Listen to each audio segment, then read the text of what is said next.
자, 안녕하십니까. 누보스 인더스트리 노사장입니다.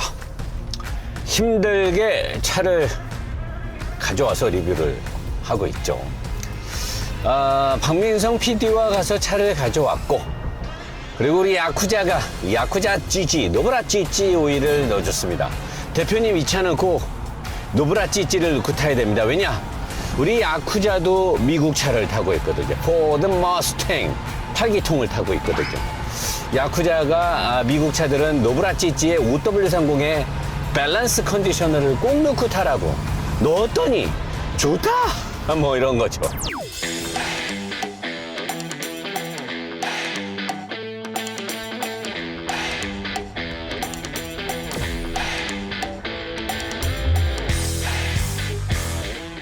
지금 어떤 거 넣고 있는 거예요?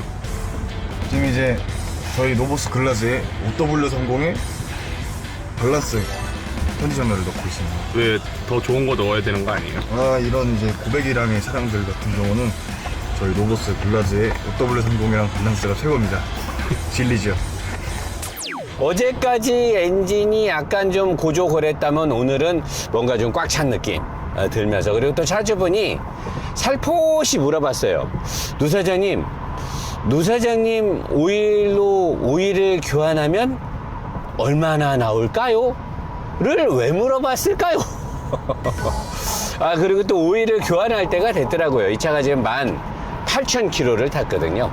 그래서 오일을 교환할 때도 됐고 해서 오일 교환하고 타는데, 현재까지 제가 약 260km 정도를 탔습니다.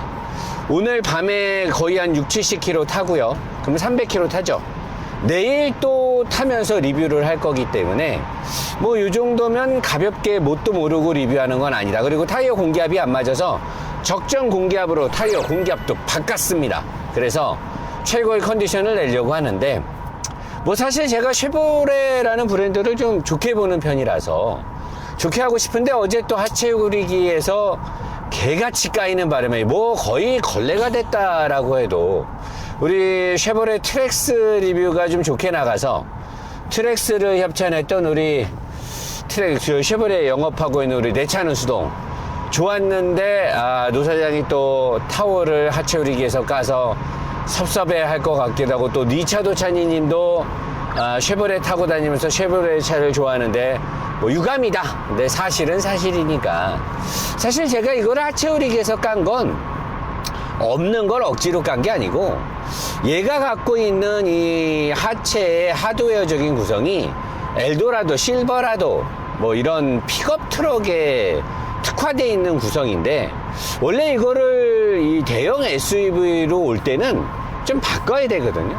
그나마 뭐 뒤에를 리지드 엑셀을 빼고 센터 디퍼런셜을 넣고 독립식의 드라이브 샤프트를 뺐으니까 최선을 다한 거 아니냐 하는데, 사실 이런 대형급의 중량급의 큰 차를 뒷바퀴의 서스펜션을 트레일링 암으로 전륜구동 차들처럼 설계한다는 건 그건 굉장히 섭섭하다, 굉장히 성의가 없다, 또는 다른 이유가 뭐 견인을 위해서 어떤 이유가 있어서 그랬다라는 건 그 목적에는 좋겠지만, 사실 이 차를 타고 미국에서는 견인을 많이 하겠죠. 근데 우리나라에서 이 차를 탄다라고 하면 어차피 우리나라의 문화와 도로 특성에 맞게 리뷰를 하는, 저는 한국형 리뷰어니까요. 대한민국은 노사장 보유국이잖아요. 요거는 사실 트레일러를 견인하기엔 얘 차도 너무 크고 우리나라 같은 좁은 도로에서 사실 안 맞고, 그리고 대부분의 오너분들이 그럴 거예요. 내가 만약에 이 차의 오너더라도 이 차를 타고 오프로드를 갈 일은 없을 거예요. 오프로드를 달리기엔 너무나 등치도 중량도 부담스럽고, 또 생각보다 약간 좀 약할 것 같은, 물론 약한 하체는 아닌데 느낌상 그런 느낌이 들고, 대부분은 일반 도로에 탈 거란 말이에요. 가족과 함께 여행을 하고 캠핑장을 가고 뭐 이런 용도로 쓸 건데, 그러기에는 뒷바퀴의 서스펜션과 에어스프링이 뭔가 우리나라의 도로 문화 특성에는 맞지가 않아요. 이 차가 어떤 사람들이 뭐 어떻게 탄다, 뭐 내가 뭐라고 말을 할 수는 없지만, 그냥 부드럽게 쭉 달리면 좋아요. 되게 크고 여유가 있고 일단 휠베이스가 길기 때문에 긴 휠베이스에서 앞바퀴와 뒷바퀴의 거리를 휠베이스라고 하거든요. 바퀴가 길면 길수록 운동 특성이나 예민함은 떨어지지만 부드럽고 항속을 했을 때 되게 좋은 느낌이 나요. 이 차는 만약에 이 차에 대한 궁금증이 있다. 누사장 지금 저 차를 되게 안 좋게 보는데 어떤 느낌일래 그러지? 버스, 고속버스를 타고 간다라고 생각해보면 돼요.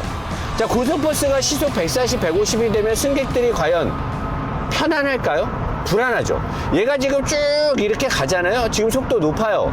뭐 160, 뭐 170 막 엔진이 6200cc잖아요. 대배기량이기 때문에 가는데 속도가 빨라지면 구름 저항, 타이어에서 오는 저항이나 이런 것들이 있는데 얘가 차체를 타고 들어오는데 이게 아주 매끈한 도로라면 에어스프링과 함께 굉장히 좋은 느낌을 주는데 조금만 이렇게 시멘트 도로라든가 뭔가 노면이 안 좋고 하면 많이 떨어요. 많이 떨고 이 차의 에어스프링은 딱 80에서 110 정도 항속을 할 때 되게 좋고 과속 방지턱 같은 데를 약하게 낮은 속도로 넘을 때는 좋아요. 근데 나머지는 달릴 때 굉장히 사실 좋지 않고 그냥 쭉 달리면 아무렇지 않은데 저처럼 멀미에 민감하고 이러면 노면이 이렇게 안 좋으면 뒤에가 피칭이 되게 심해요. 알게 모르게 계속 차가 뭔가 흔들리면 이걸 에어스프링이 잡으려고 무단히 노력을 하고 있어요. 근데 좋지 않습니다. 그리고 일단 여기 실선 구간이 끝나면 제가 아까 카메라를 켜기 전에 쏘고면서 좀 테스트를 해봤는데 140, 50 뚫린 길에서 얘가 배기량이 워낙 세기 때문에 6200cc에 NA 마력발이 나오니까 속도를 내기에는 좋죠. 잘 내는데 속도를 높인 상태에서 차선 변경을 이렇게 부드럽게 이거를 스티어링을 꺾지 않고 그냥 들어갈 때는 사실 전혀 불안함이 없는데 조금만 세게 꺾고 이렇게 들어가잖아. 내가 더 이상 할 수가 없다. 아까 나 진짜 뒤지는 줄. 왜냐면 뒷바퀴가 이 트레일링 암이 이 중량을 이기지를 못해요.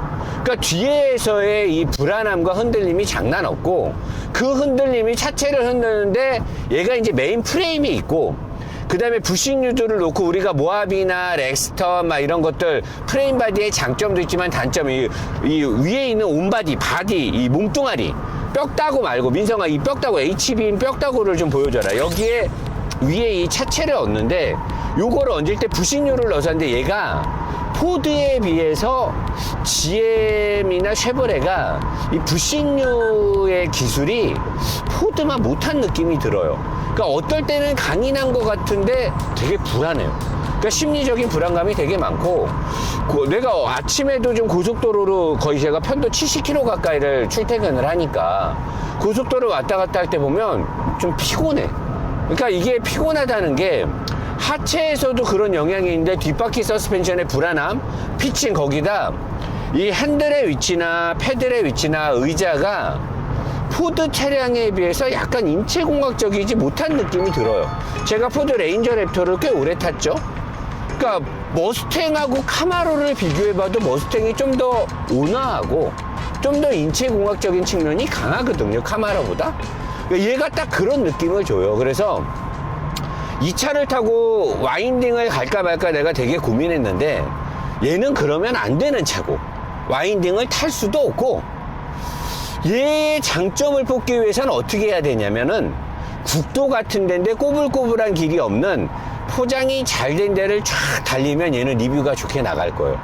근데 그렇지 않고 우리나라에 막히는 도로, 과속방지턱, 도로가 상처가 많고 요철이 있고 이런 데 가면 거의 게임 끝난다고 봐야죠.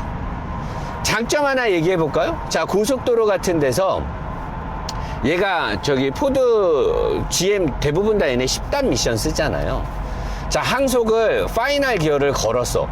파이널 기어를 딱 걸고 악셀 페달을 발끝으로 낙엽을 밟듯이 탁 얹고만 가면은 RPM이 1200 RPM 정도에서 고정이 되거든요. 1200, 1300 정도에 딱 고정이 돼서 95km에서 100km 사이를 항속을 하는데 거의 뭐 엔진이 도는 느낌이 아예 안 나죠. 전기차죠. 왜냐면 6200cc의 8기통인데 RPM이 1200, 1300이면 거의 안 돈다고 봐야 되는 거죠. 그리고 부조도 없고 아무것도 없는 상태니까 그 속도, 그 RPM을 고정을 하고 쫙 항속을 걸면 뒤지는 거죠. 거의 물 위에 잔뜩한 물 위를 그냥 보트가 딱 간다라고 생각하면 되는데, 노면이 좀만 안 좋으면 하체나 뒷바, 그러니까 이게 에어스프링이, 나는 사실 이 차가 에어스프링이 아닌 좀 더 좋은 댐퍼와 코일오버 스프링을, 철제 스프링을 넣었을 때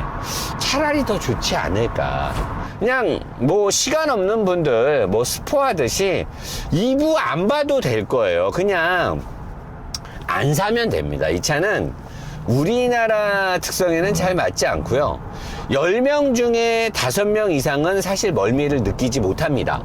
그리고 10명 중에 3명은 멀미를 느낄 때도 있고 못 느낄 때도 있어요. 근데 그 10명 중에 한두 명이 멀미를 저처럼 느껴요. 되게 몸이 예민한데, 이거는 사람마다 다른데 이 차는 멀미가 심해요. 멀미가 되게 심하고, 이렇게 차선 변경가 이럴 때 낮은 속도인데도 얘가 스테빌라이저를 되게 강하게 묶었거든요. 그래서 어느 정도 속도에서 이렇게 하면 수평을 전혀 놓지 않고 딱 수평을 유지하는 강한 스테빌라이저를 묶었음에도 불구하고 불안감이 되게 많이 옵니다. 그러니까 뒤에가 많이 흔들리고, 에어스프링이 일정하게 이 운동 에너지가 없을 때는 굉장히 좋은 승차감을 주는데, 가속하고 살짝 브레이크 밟고 가속하고 뭐하고 하면 얘는 사람 진짜 피곤하게 합니다.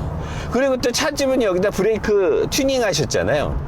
제가 어제 얘기했잖아요. 하체 우리에서 이 브레이크는 중량을 모르니까 일반적으로 브레이크를 밟으면 잘 안 들어요. 근데 얘가 브레이크를 언제 잘 듣냐면, 속도가 높은 상태에서 완전 이렇게 세게 밟았을 때, 이때는 브레이크가 잘 들어요.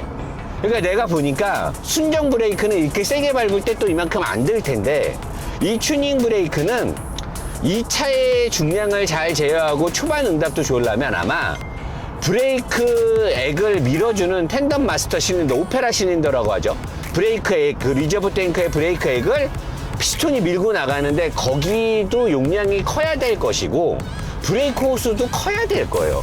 그래야 이 피스톤들이 여기에 달려있는 앞에 이 8P짜리, 뒤에 4P인가 그랬는데, 얘네들이 브레이크 호스라든가 브레이크 액도 이 많은 양으로 해줘야 이 브레이크가 제대로 성능이 나올 것 같아요. 근데 세게 밟아서 압이 어느 정도 꽉 차면 그때는 잘 듣는데, 항상 이 차를 타면서 브레이크를 세게 밟을 수는 없잖아요. 다 물건이 날아가는데. 근데 일반적으로 이렇게 달다 브레이크를 밟으면 브레이크가 아예 안 들어요. 그 마치 우리 새 브레이크 패드를 막 갈았을 때 처음 그 느낌. 밟았는데 뭔가 이게 디스크랑 패드가 새 거라서 안 붙는 느낌? 그런 느낌으로 서서, 이 부분은 나는 이 중량급의 차를 튜닝하는 분들이 브레이크를 할 때 좀 잘 생각하고 해야 되지 않을까. 그냥 쉽게 안 사면 돼요. 나는 이 차 별로 권하고, 차라리 익스페디션이 나요. 근데 익스페디션이 얘처럼 실내가 고급지지가 않아. 외형도 얘처럼 멋있지가 않아. 근데 이 하드웨어적인 거나 세팅이나 여러모로 봤을 때는 익스페디션은 차가 참 매력이 있더라고. 아니, 누사정 주고 쉐보레 타오를 리뷰하면서 익스페디션을 선전하고 자빠졌네? 차가 좋으니까. 익스페디션은 확실히 달릴 때 잘 달리거든, 걔는. 자, 여기까지 하고 2부에서 이 차의 모든 부분들, 세세한 것들을 낱낱이 까발리도록 하겠습니다. 리뷰를 진행하다 보니까 소소한 걸 알려줘야 되는 게 맞는 것 같아서, 여기서 이제 넘어가는 건 2부가 아니고 마지막인 거죠. 리뷰가 끝나는 거죠.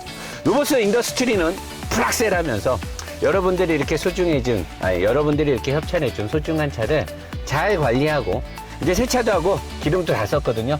기름도 가득 넣고 그렇게 해서 다시 차주분한테 잘 차를 반납하도록 하겠습니다. 이 귀한 차를 협찬해 주셔서 감사합니다. 로버스 인더스트리 노사장, 다음 주에서 다시 풀악셀 하겠습니다. 감사합니다.